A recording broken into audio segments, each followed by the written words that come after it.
Alors, la plupart des gens attirent donc des êtres, comme je veux dire, qui sont morts, hein, qui sont décédés et qui cherchent, mais vraiment une façon de se reconnecter à la lumière. Donc, ces êtres, ils portent une énergie qui est beaucoup plus lente, hein, puisqu'ils sont décédés. Hein, ils portent souvent de grandes douleurs, ils portent des souffrances, ils portent des dépendances, hein, qui peuvent vous empêcher d'aller de l'avant et vous rendre vous aussi dépendant ou à de l'alcool, ou à de la drogue, ou à une autre dépendance, ou une dépendance sexuelle, ou une dépendance à la nourriture, peu importe.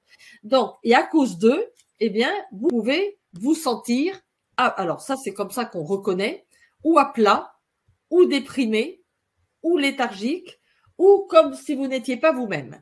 Donc, quoi que vous fassiez, quelles que soient les thérapies que vous fassiez, quelles que soient que vous vous reposez, vous vous sentez à plat, déprimé, léthargique. Toujours, vous allez dire, je suis mort, d'avoir je suis crevé. Vous allez toujours avoir ces expressions dans la bouche.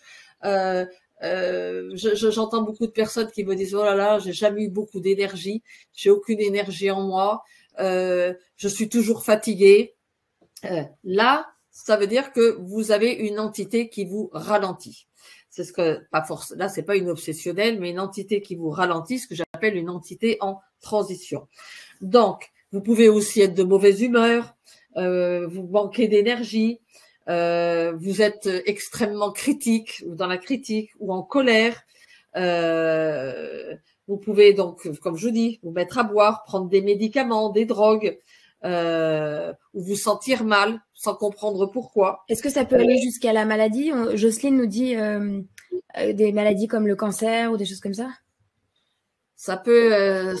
Alors, en général, le cancer, c'est plus un conflit. C'est plus un conflit de nid, enfin pour le cancer du sein, mais un cancer ou une maladie va être plus relié. Il y a toujours un conflit derrière, un conflit qui n'est pas réglé. Donc, c'est-à-dire qu'il y a souvent un cancer de la haine, de la colère. Mais il peut y avoir une entité également, je le vérifie, quand c'est transgénérationnel. Quand c'est des cancers transgénérationnels, c'est-à-dire qu'on a un cancer de génération en génération, et ça, on le voit. Quand vous avez, par exemple, sur toutes les générations, un cancer, une personne qui meurt d'un cancer, ou que vous avez des divorces sans arrêt sur toutes les générations, ou un enfant qui meurt en bas âge sur toutes les générations, au moins 3, vous pouvez être sûr qu'il y a une malédiction dans votre arbre. Qu'il y a une malédiction dans votre arbre généalogique. Si vous avez comme je retenais-les bien, des cancers à répétition sur toutes les lignées, hein, donc la vôtre, vos frères et sœurs, vous, vos parents ou une de vos tantes ou oncles, frères et sœurs de vos parents, vos grands-parents, arrière-grands-parents ou leurs frères et sœurs, eh bien, voilà. Ou des divorces, dans toutes les générations, des divorces et des séparations, ou les mêmes maladies, ou les mêmes, là, oui, là, on va appeler ça une malédiction.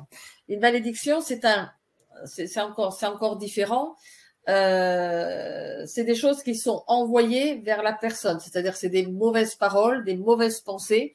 Vous savez que les pensées sont créatrices, et donc quand une personne, par exemple, on a tué son gosse à la guerre, il va pas avoir des très belles pensées contre celui qui a tué son gamin, ou que vous avez eu un crime, comme là les crimes qu'on écoute à la télévision. Hein. Je pense que voilà, les parents vont certainement maudire la criminelle, et des fois ça allait jusqu'à la famille de la criminelle. Donc il y a des fois des familles qui se sont retrouvées maudites parce que il y avait des choses qui comment dire, une personne par exemple, on la faisait avorter, la personne mourait parce qu'à l'époque l'avortement était interdit, eh bien on allait maudire le garçon qui l'avait mis enceinte et toute la famille. Et les malédictions, comment on va le voir? Eh bien, c'est que par la suite, il n'y a plus rien qui marche. Il n'y a plus rien qui marche, c'est-à-dire que l'amour fonctionne plus dans les familles. C'est-à-dire que vous allez être complètement bloqué dans votre vie. Donc, alors, il faut savoir que vous pouvez avoir une entité, mais pas qu'une. Vous pouvez avoir aussi des entités individuelles ou des groupes d'entités. Donc certains groupes d'entités peuvent être dans le corps ou autour du corps ou autour de vous. Donc les entités sont habituellement ce qu'on appelle des âmes perdues, donc qui n'ont pas achevé leur tâche, elles n'ont pas achevé leur tâche sur Terre et elles cherchent la lumière. Donc, comme je dirais, il arrive qu'il y ait des entités qui n'apparaissent pas sous forme humaine et qu'elles effrayent des personnes, qui les sentent ou même qui les voient. Alors ça, c'est pas drôle. Hein. Et parfois, ces entités donc ne se souviennent même pas de leur mort et elles peuvent hanter des gens, mais vraiment de très nombreuses années, hein, jusqu'à votre mort si vous ne les faites pas partir. Donc, quelque part, il y a aussi des entités précises qui viennent d'autres mondes. C'est-à-dire que vous pouvez ramener une entité d'une vie karmique. Moi, j'en avais ramené une. Et c'est un guérisseur brésilien qui me l'avait enlevé. Une entité d'une vie karmique qui était amoureuse de moi, qui ne voulait pas me lâcher, qui voulait pas que je rencontre quelqu'un d'autre. Et quand tu dis ramener, c'est ramener à ta naissance quand tu t'es incarné Ah oui. Okay. À la naissance. Et ça m'empêchait pas de travailler, mais ça m'empêchait de faire ma vie affective. Je m'en rendais même pas compte. Et c'était vraiment, mais c'était normal puisque je devais m'intéresser au sujet. Donc il fallait que je sois, c'est-à-dire que si vous allez être un passeur d'âme, c'est que vous-même vous allez être embêté à un moment donné par une entité invisible ou visible qui va vous amener à vous occuper du sujet. Donc, bien entendu, si j'avais pas eu cette entité karmique, et là, celle-là, elle était karmique, elle n'était même pas transgénérationnelle. Je l'avais ramenée d'une autre vie. Et bien entendu, là, j'ai été voir différentes personnes. Pour ça, c'était un peu long à enlever avant que je puisse rencontrer mon mari. Mais de rencontrer la bonne personne qui m'a appris, qui m'a montré et qui m'a enlevé cette entité karmique qui revenait. Alors, cette entité, elle ne voulait pas de mal, mais elle voulait rester avec moi. Et elle ne voulait pas que je rencontre qui que ce soit d'autre. Alors, elle ne m'empêchait pas du tout de pouvoir travailler. Au niveau boulot, jamais eu de soucis. De pouvoir gagner ma vie, de pouvoir avoir des amis. Mais dès que c'était sur le plan affectif, non. Il y avait des trucs vraiment bizarres qui arrivaient. Je veux dire, j'avais un rendez-vous, la personne ne venait pas, la personne faisait tout pour pouvoir me rencontrer, mais à la dernière minute, elle ne venait pas, comme si elle avait peur. Il y avait des trucs bizarres qui se passaient. Et là, j'ai dit, il y a un truc qui ne va pas. Donc, c'est pour ça que très jeune, parce que moi, je me suis mariée, j'avais 27, 28 ans, j'ai rencontré mon mari à 26 ans. Donc, je suis allée voir des personnes comme ça qui m'ont dit, mais toi, tu es médium et tu n'as pas de mauvaises entités sur toi, de méchantes entités ou quoi que ce soit, parce que tu as un beau canal de lumière, mais tu as une entité que tu viens réparer, puisque moi je suis revenue réparer sur ce plan-là, tu es venu réparer et tu es venu apprendre justement à les libérer sur les gens et à les libérer sur toi. Mais si tu n'en avais pas eu sur toi, jamais tu aurais eu connaissance de ça. Donc, il m'a appris les prières qu'il fallait faire, tous les protocoles qu'il fallait faire, et peu après, j'ai rencontré mon mari, avec qui j'ai passé presque 17 ans de ma vie, puisque le pauvre étant policier, il est décédé. Mais bon, moi, j'ai passé 17 ans de ma vie heureuse avec cet homme, et voilà. Mais avant, je ne pouvais pas. Je pouvais faire tout ce que je voulais, mais c'était comme si j'étais invisible. Invisible des hommes. Donc, l'identité peut vous rendre invisible. Ça je vous l'assure.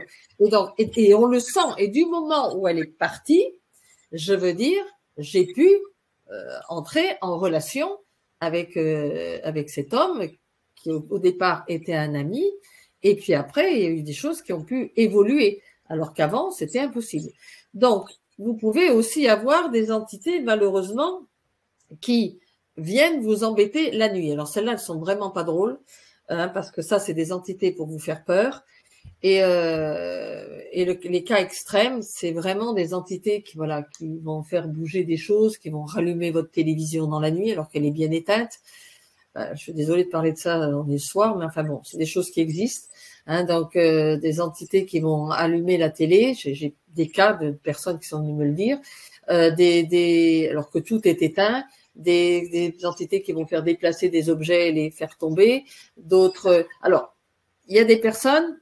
Ça peut être des décédés pour manifester leur présence.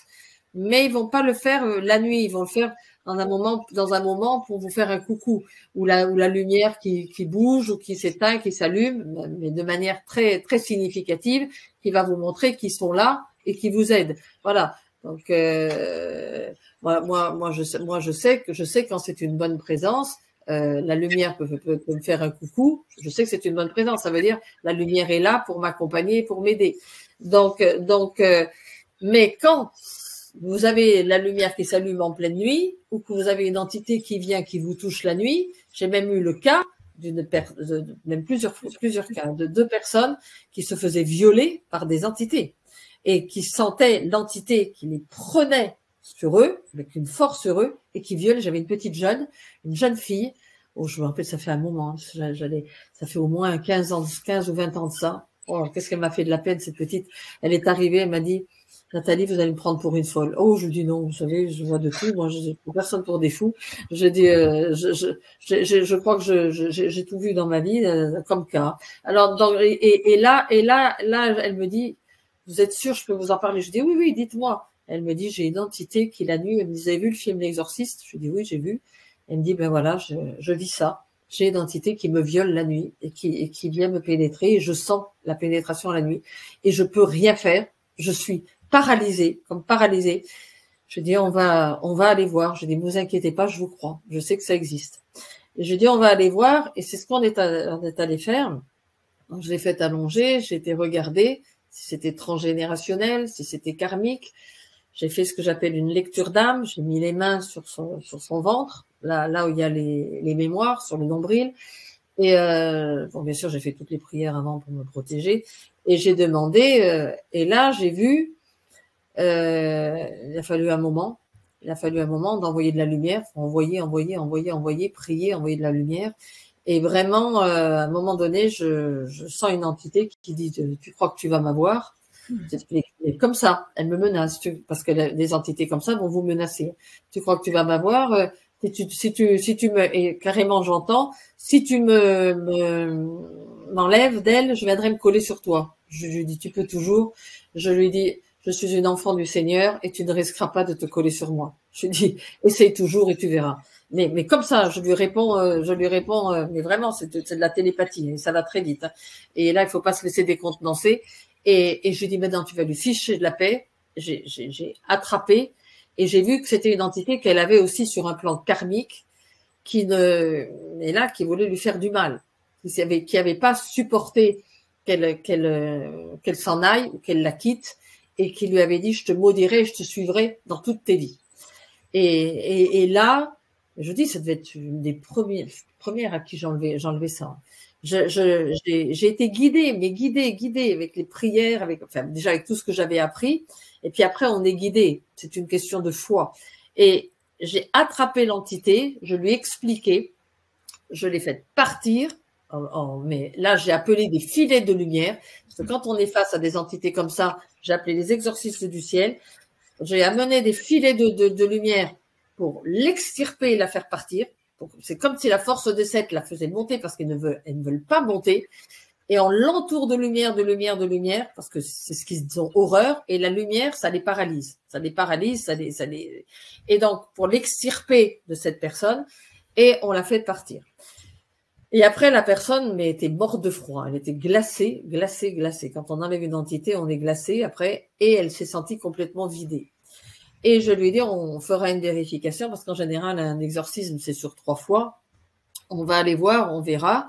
Et elle m'a dit, mais c'est incroyable. Et j'ai fermé la porte parce que le but, il y a plein de gens qui vont faire des prières chez des prêtres soi-disant qui se disent exorcistes, ça fait un prêtre lambda. Moi, je dis, si vous allez, quelqu'un aller chez un prêtre exorciste, parce que les prêtres sont pas tous des exorcistes. Ils vous font quelques prières, mais ils captent pas où est l'entité. Et il faut la capter, il faut la toucher, il faut la sentir. Parce que si vous ne sentez pas l'entité, si vous ne la captez pas, eh bien, vous pouvez faire des prières, ils rigolent bien avec vos prières, mais je veux dire, ça va faire du bien pendant un petit moment parce que, voilà, ils n'aiment pas les prières et qu'ils n'aiment pas la lumière.